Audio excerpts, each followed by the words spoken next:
በስመ አብ ወወልድ ወመንፈስ ቅዱስ አሐዱ አምላክ አሜን። ሆሳዕና በጌታ ስም የሚመጣ የተባረከ ነው። የማርቆስ ወንጌል ምዕራፍ 11 ከቁጥር 9።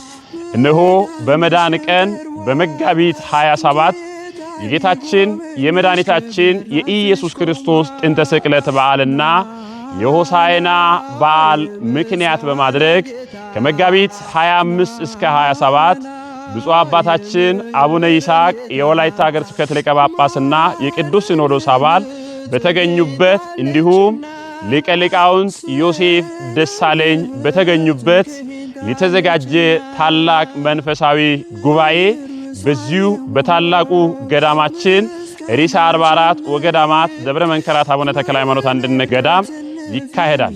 ስለሆነም በዚሁ ጉባኤ ከአርብ ጀምሮ እስከ እሁድ ድረስ በመገኘት የእግዚአብሔርን ቃል እንዲመገቡና ሆሳዕናን በዓል በታላቁ ገዳማችን እንድታከብሩ በቅድስት ቤተ ክርስቲያናችን ስም ጥሪያችን እናስተላልፋለን።